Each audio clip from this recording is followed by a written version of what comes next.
আপনি যদি একটি আহুতি প্রদান করেন, সেটির যে ফল তিথি চলে যাবার পরে আপনি যদি লক্ষ কোটি আহুতি প্রদান করেন, তখন কিন্তু কোনো ফলই আপনি পাবেন, বরং একাহুতি কালে নকালে লক্ষ কোটি তিথি তত্ত্বের বচন অনুযায়ী পায়। আরেকটি বচন আমরা কি বলছি? তিথিত্রয়ং সমাসাধ্য। তিথিত্রয়ং সমাসাধ্য। তিথিত্রয়ং বলতে কাকে বলা হচ্ছে? সপ্তমী, অষ্টমী এবং নবমী। এই নিজেকে আগে থেকে তৈরি করে রাখবেন, আগে থেকে যে যে জোগাড়গুলি করার প্রয়োজন সেগুলি আগে থেকে করে নেবেন। তাহলে আমরা প্রথমেই যেটি যাব সেখানে হচ্ছে আমাদের বোধন। প্রথমেই আমাদের হচ্ছে বোধন। এই বোধনের আগে আরো কিছু কথা বলে নিই, আমি যাব। তো সেখানে যে গমনাগমন তথ্য আছে সেখানে বলা হচ্ছে রবি শশী গজাদুরা শনি ভৌমস্তুরঙ্গমে গুরৌ শুক্রৈ চ দোলায়ান বুধে নৌকা প্রকীর্তিতা। অর্থাৎ এই যে গমনাগমন তথ্যটি যেটি রয়েছে সেটি আমরা কি পাচ্ছি?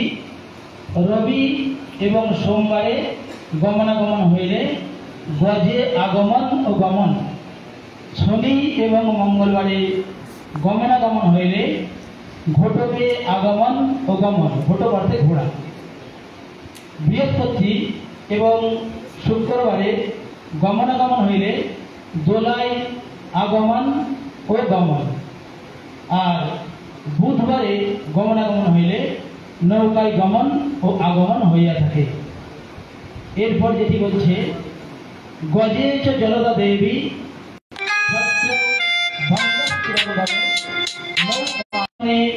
মানব ছত্রভঙ্গ হয়, নৌকায় গমনাগমনে সক্ষতা বৃদ্ধি হয়, দোলায় গমনাগমনে দেশে মড়ক লাগে। এরপরে বিশেষভাবে আমাদের যেটি দেখতে হবে যে এটি কোন তিথিচিত্রের উপর নির্ভর করে থাকে। আমাদের যে পূজাটি হয় এটি দেখা যাবে দুর্গা পূজা সাধারণত 6টি মত আমরা পাই। 1 নম্বরে কালিকা পুরাণ, 2 নম্বরে দেবী পুরাণ, 3 নম্বরে বৃহৎ নান্দিকেশ্বর পুরাণ, 4 নম্বরে মৎস্য পুরাণ, 5 নম্বরে দুর্গা ভক্তি তরঙ্গিনী এবং 6 নম্বরে তন্ত্রোক্ত দুর্গোৎসব। এই 6টি আমরা তথ্য পাই। দেবী সেখানে নিজেই যেটা আমাদের দেবী ভাগবতমে যেটি রয়েছে সেই সূত্র অনুযায়ী দেবী বলছে যে এই যে পুরাণাদির যে পূজা, এতে আমি অত্যন্ত সন্তুষ্ট হই, ইত্যাদি ইত্যাদি বচনগুলি রয়েছে, সেগুলি আমি পড়ে আসবো। কোন তিথিতন্ত্রের উপর এই পূজাটি হয় সেটি আগে বলে নিই। বলছে শত্রু ধ্বজার পক্ষ জুতে দশাহে মূলর্ক যুক্তা সীতা সপ্তমী যা আরভ্য তস্যাং দশমিঞ্চ জগৎ প্রভুজয়েত পর্বত রাজপুত্রীম। পর্বত রাজপুত্রী, পর্বতকে হিমালয় তার পুত্রী অর্থাৎ পার্বতী, এটি রয়েছে দেবী পুরাণের বচন। অর্থাৎ এই পূজাটি অবশ্যই তিথি নক্ষত্রের উপরেই নিরূপিত হয়েছে। কল্প, বোধন, পূজা সকলেই তিথিকৃত। তাই বোধনের সংকল্পে গৌণ চান্দ্রমাসের উল্লেখ, কল্প গণনা, গৌণ চান্দ্রমাসের থেকে গণনা, গৌণাষ্টিং ধরি বামন দ্বাদশীতে শত্রুধ্বজ উত্থান হয়ে থাকে। শত্রুধ্বজ অর্থাৎ দেবরাজ ইন্দ্র দিয়ে ধ্বজ রোপণ করেছিল, এটি বলা হচ্ছে। এই তত্ত্বটি আমরা বলি কেউ ষষ্ঠাদি গল্পে পূজা করবেন, ষষ্ঠী থেকে মহানবমী যাবৎ, এটা আমরা বলে থাকি। ষষ্ঠাঙ্কিতা বাড়ব্য মহানবমী যাবৎ এটি আমরা বলে থাকি। এইরূপ রয়েছে। তাহলে এখন আমাদের কাছে একটি জিজ্ঞাসা আসবে, তাহলে আমাদের যে মহানবমী যাবৎ পূজা করছি, বিশেষ করে এবারে বলছে যে 8 মিনিটের একটি নবমীর অধিক পূজা আছে, 5:34 থেকে 5:42 এরকম একটি তথ্য আছে, 8 মিনিটের অধিক পূজা আছে। সেটি সম্পর্কে বলবো, সেটি সৌর পুরাণে আছে।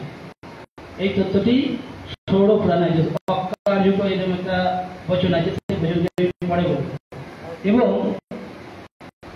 এখানে যে মহানবমী পর্যন্ত আমরা বলছি, ষষ্ঠাং গীতা পাইব মহানবমী যাব, ওই যে বললাম তিথি ত্রয়ম সমাসত্ব, অর্থাৎ 3টে তিথির মধ্যে সম্পূর্ণ করতে হবে। ওই জন্যই মহানবমী যাবত বলা হচ্ছে। যাহারা কল্পারম্ভ করেন, প্রত্যহ যাহারা হোম করেন, তাহারা প্রত্যহ হোম করেন। যাহারা কেবলমাত্র একবার হোম করবেন, যে কোনো কল্পেই কল্পারম্ভ করে আপনারা নবমীর সময় হোম করবেন। এরপর আমাদের কাছে আরেকটি জিজ্ঞাসা আসবে, তাহলে দশমীর পূজাটি আমরা করছি কেন? আমাদের তো নবমীর দক্ষিণান্ত হয়ে যাচ্ছে, সবকিছু শেষ হয়ে যাচ্ছে, তাহলে দশমীর পূজাটি আমরা করছি কেন? দশমীর পূজাটি হচ্ছে পূজার অনুরোধী পূজা। আপনার বাড়িতে যদি কোনো অতিথি আছে, তাকে আপনি বললেন যে আপনার বাড়িতে 4 দিন থাকবে, সেই 4 দিন আপনার বাড়িতে রইল। তারপরে আপনি বললেন যে আমি অনুরোধ করছি আরেকদিন থেকে যান, সেই আরেকদিন থাকলো। এইটুকুই ব্যবস্থাটি। এটি হচ্ছে পূজার অনুরোধে পূজা। আর এখানে দশমী কোথা পর্যন্ত পাওয়া যাচ্ছে? ওই যে বললাম, আরব্ধ দর্শন দশমীঞ্চ যাবৎ প্রপূজয়িত পর্বতরাজপুত্রী, অর্থাৎ দশমী পর্যন্ত আমাদের এখানে পাওয়া যাচ্ছে। এটি সাধারণ আমাদের মনে রাখতে হবে। এরপর এটি হচ্ছে মহোৎসব, দুর্গাপূজা, মহাপূজা, মহোৎসব। মহোৎসবটি কেন হচ্ছে? বলা হচ্ছে যে এই যে বামন দাসীর পরের দিন থেকে পক্ষযুক্ত দশায়, অর্থাৎ দুটি পক্ষ অর্থাৎ কৃষ্ণপক্ষ আর শুক্লপক্ষ, এই দুটি পক্ষে 30 দিন, এই 30 দিন দশায় অর্থাৎ 40 দিন, 30 যুক্ত 10 40 দিন।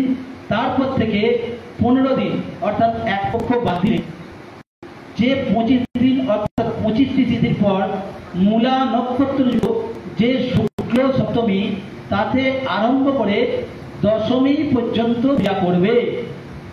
কন্যা সংস্থির অবৌ শুক্ল শুক্ল মারব্ধ নন্দিকাম, নন্দিকাম অর্থে প্রতিপত্তি তিথি। এটি দেবী পুরাণের বচন। অর্থাৎ পুজোকে মনে রাখতে হবে যে ভাদ্র মাসের যাদের এই যে কি নবমী, তার জন্য বলছি আমি, সেটি বলা হচ্ছে পুজোকে মনে রাখতে হবে যে ভাদ্র মাসের কৃষ্ণা নবমী, অর্থাৎ ভাদ্র মাসের পূর্ণিমা যে কৃষ্ণপক্ষের নবমী, সেটি হবে কৃষ্ণা নবমী। পৌর্ণ আশ্বিন কৃষ্ণ নবমী, সেই কৃষ্ণ নবমাদি প্রথম গল্প। তাছাড়া তৃতীয় হবে আদ্রা নক্ষত্রযুক্ত। এখানে দেখবেন এই আদ্রা নক্ষত্রযুক্ত পেয়েছে বলে 8 তারিখ এবং 9 তারিখ দুদিনের মধ্যে কিন্তু 8 তারিখ বোধনটি কিন্তু হচ্ছে না, যেহেতু 8 তারিখেই বোধনটি হচ্ছে, 9 তারিখে হচ্ছে কৃষ্ণ নবমী কারণ থেকে আদ্রা নক্ষত্র পেয়েছি। আদ্রা নক্ষত্র হচ্ছে বোধনের নিয়ামক, এটি আমরা পাচ্ছি। অর্থাৎ 15 দিন ব্যাপী দেবী পূজা মহোৎসব হইবে। অত ত্রয়োদশনে বিল্লেমাং পূজয়ত প্রতি সপ্তমাং গৃহমানীয় পূজয়ত মান দিনত্রয়ম। এটি আমাদের রয়েছে, ওই জন্যই দুর্গা পূজা মহোৎসব। দুর্গা শব্দের উৎপত্তি সম্পর্কে অনেকেই জানেন। দুর্গা শব্দটি এসেছে হচ্ছে বিপদ দুর্গকারশ্চ নাশো বৈভক্ত নাশ পুরাতেন প্রকৃতিতা। দুর্গা শব্দে দুর্গ বিপদ, আর আ অর্থে নাশবাচক, অর্থাৎ বিপদকে যাহা নাশ করে তাহাই তিনি দুর্গা। এই যে আমি বিষয়টি বলছি, যখন আমরা পূজা করতে যাব, পূজা করতে গিয়ে আমাদের দেখবেন প্রথমেই আমরা যখন প্রধান পূজাতে প্রবেশ করছি তার আগে আমাদের কিছু প্রথমে গিয়ে কি করলাম, আমরা গঙ্গা বাড়ি ছিলাম, গঙ্গা স্নান করে নিলাম বিষ্ণু পাতাঙ্গ ইত্যাদি মন্ত্রে। তারপরে তিলক ধারণ করলাম কেশব আনন্দ গোবিন্দ। তারপরে আমরা মণিদধি শিক্ষা বন্ধন করলাম। তারপরে আমরা কুশস্তে আচমন করলাম, ওম বিষ্ণু বিষ্ণু ইত্যাদি মন্ত্রে আমরা কুশস্তে আচমন করলাম। আচমন করার পর যেটি কুশাঙ্গুরি সেটি ধারণ করলাম। কুশাঙ্গুরি ধারণ করলাম। আচমন করার পর যে গ্রন্থিযুক্ত যে কুশ বাঁধা হয় তাতে কিন্তু আচমন নিষিদ্ধ হয়। ওই জন্য আসুরঙ্গুড়িয়ে পড়ে আচমনটি করবেন না। এই কুশাঙ্গুড়িয়ে পড়ে আচমনটি করবেন না। আচমনটি হাতে কুশটা জড়িয়ে নেবেন, যখন কুশটা থাকবে জড়িয়ে নেবেন। নিয়ে বিশেষভাবে আমাদের যে বিষয়টি আমাদের অবগত হয় আচমনের ক্ষেত্রে, অনেক ব্রাহ্মণগণ আচমন সম্পর্কেই অবগত যতদূর দেখা যায়। আচমনের তীর্থ সম্পর্কেই ব্রাহ্মণগণ অবগত। এই যে আমাদের হাতি রয়েছে, এই হাতির যে তীর্থ রয়েছে, এই তীর্থ সম্পর্কে আমাদের দৈব তীর্থ। দৈব তীর্থের পর এই জায়গাটিতে একে বলা হচ্ছে ব্রহ্মতীর্থ, গাই তীর্থ এবং এটি হচ্ছে পিতৃতীর্থ। এখন পিতৃ জল অনেকেই করছে। আরেকটি তীর্থ কিন্তু আমাদের হাতের মধ্যে আছে, যেখান দিয়ে আমরা জল নিই আর পান করি এবং ওম বিষ্ণু মন্ত্র জল পান করতে হবে। সেটি হচ্ছে হাতের এই তীর্থটি। এই তীর্থটি যদি মিডিল তীর্থ রয়েছে, এই মধ্যখানে যে তীর্থটি রয়েছে, এটি হচ্ছে অগ্নি তীর্থ। এটি পিণ্ডদানের কাজে ব্যবহৃত হয়। জলটি নিতে বলেছে কোথায়, বলছে ব্রহ্মতীর্থ। ব্রহ্মতীর্থ মানে এইখানে জলটি নিতে বলছে। এইখানে যখন আপনি জলটি নেবেন তখন দেখবেন যে মাসকলায় ডুবতে পারে এমনই জল রয়েছে। তার থেকে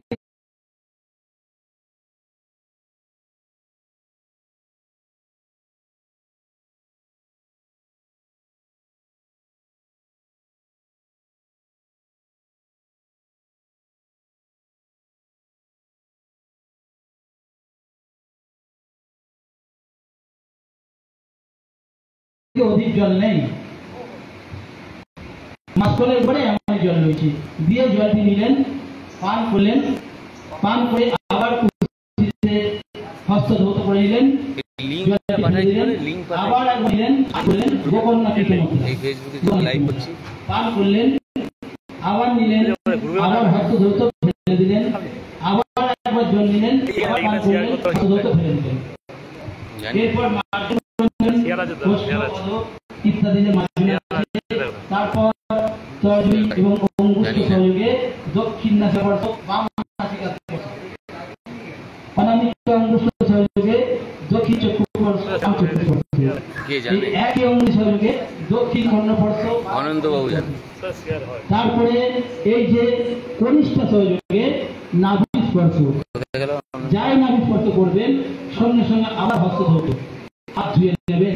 হাত ধুয়ে নেওয়ার পর হাতে জল নেবেন, দক্ষিণ হাতে ছেটাবেন, তারপরে আবার জল নেবেন, বাম দিকে যে বাম হাতে ছেটাবেন, আবার হাতে জল নেবেন, মস্তকে ছেটাবেন, সমস্ত দিয়ে লাইভ করছি। লিংক কি করে শেয়ার করতে হয়? গ্রুপে শেষ হবে না, আপনার ওয়ালে শেষ হবে, গ্রুপে যাবে না, আপনার ওয়ালে যাবে। গ্রুপে শেয়ার করে পরে যখন আপনার লাইভ শেষ হয়ে যাবে তখন শেয়ার করা যাবে। ও আচ্ছা, এখন লাইভ আপনার ওয়াল থেকে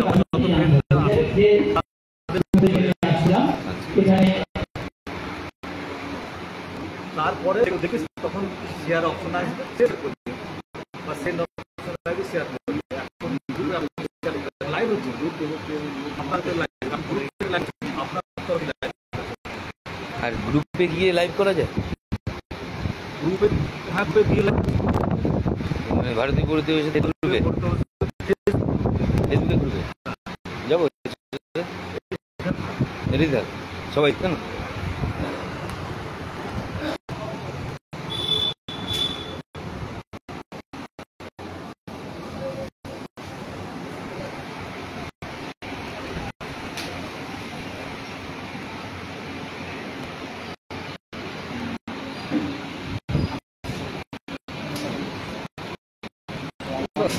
তিলকটা দারুণ হয়েছে।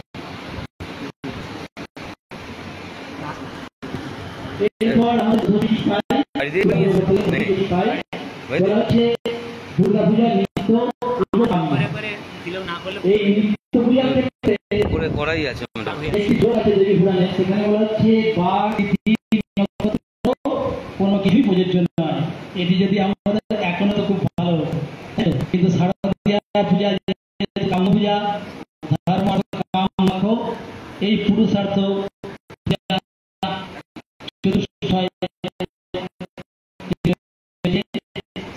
চতুর্বর্গ সিদ্ধি কাম রয়েছে। কাম্য